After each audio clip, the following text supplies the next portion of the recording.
Hi everyone, Danny here from Life Lived Intentionally. Today I want to talk about something that my mom really hates, and that is I didn't tell my kids about Santa Claus. Actually, I did tell my kids about Santa Claus, and I told them that it's not true. And maybe a lot of people will hate me for that. My mom certainly thinks it's awful and I'm ruining my children's lives. She will laugh when she hears this. She thinks that I'm destroying the magic out of their lives. And I have to admit, growing up, my mom did all sorts of really cool things, like Santa writing a letter and leaving it at the tree, and Santa filling up stockings, and special gifts from Santa.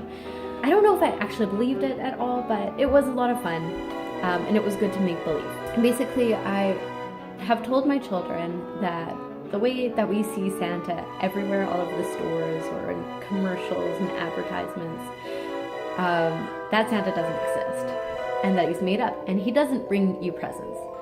One reason is I hate that I buy all the presents and then I'm supposed to give glory to this big fat dude in a red suit who breaks into our house and leaves presents under the tree.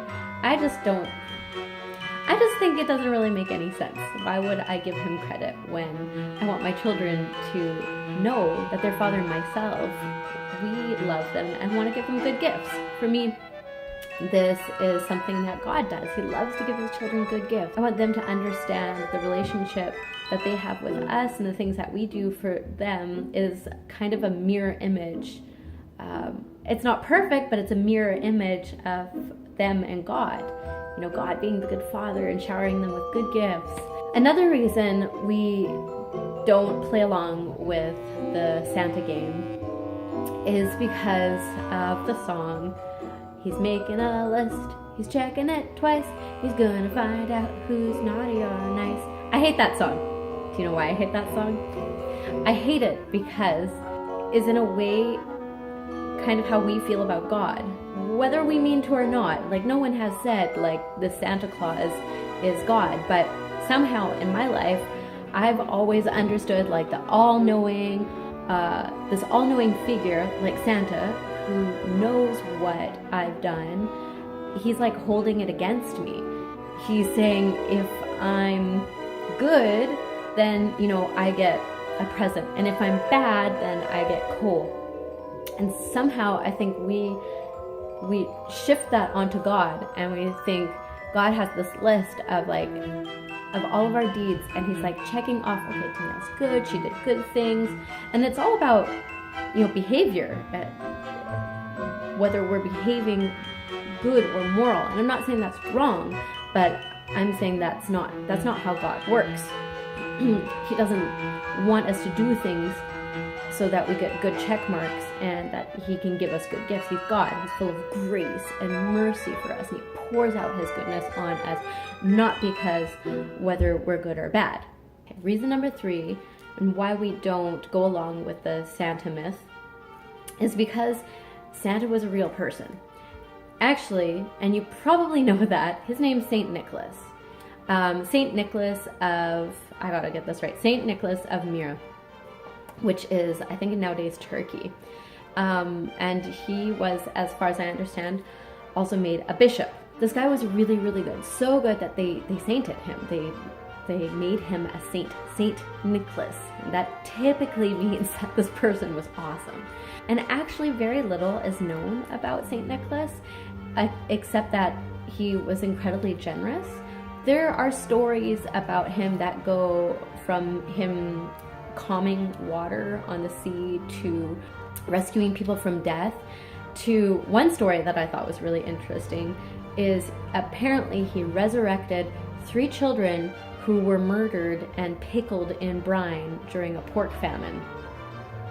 That would be really awesome if it were true. I mean, that's a horrible story, but really awesome if he resurrected them. So this guy is amazing. He was also on the First Council of Nicaea.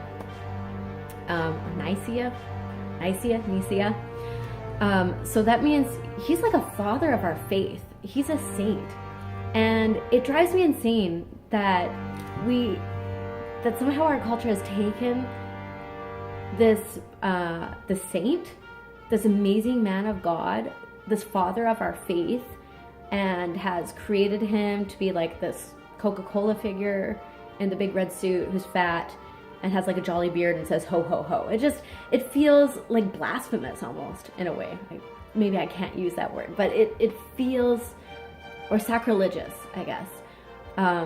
That we can take all of this history and all of this, even if the stories aren't totally true, we know that he was such a giant in the faith that they sainted him, that he had a history of practicing selfless generosity.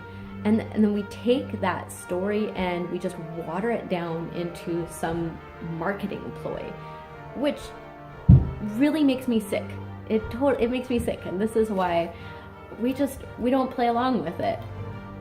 Here's one tip, what we do as a family, because Santa is everywhere and it's all over the stores and they think he's really, he's fun and interesting, is that on December 6th, you may or may not know, is actually St. Nicholas's Day. In Germany, this is pretty big. We put our boots out. You should put the boots outside, and then St. Nick comes and fills them up with mandarins and apples and nuts and stuff, and nowadays with chocolates, lots of chocolate. But we actually take that day and we talk to the kids about St. Nicholas and who he is. Actually, not even that day, we just talk about it. What we also do as a family is when there's Santa Claus, or for instance, my mom, who really loves the magic of Santa, it's okay. I let them do that. But they know that it's not real. They know that St. Nicholas is a real guy. And I tell them, it's fun to make believe. It's fun. It really is. It's fun to make believe and to pretend that, there's a magical man who flies across and puts the presents there. But they know it's not true. We've talked about it. So they know it's not true, but they do like to play, and they're children and they have imaginations. So I'm really flexible with that. I don't say like, no, we're not going to do this because this is like evil and from Satan. No, I don't do that. They're kids. We can play, we can dress up, we can have fun. But I do tell them the truth.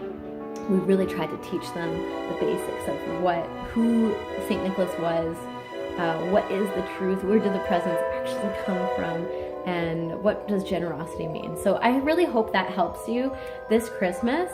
And in this Advent season with Santa everywhere, if it bothers you a little bit and it kind of grates you the wrong way and everyone loves Santa, don't worry, you're not alone. I'm here. I might be the only one. I'm not really sure. But at least you and I could be friends.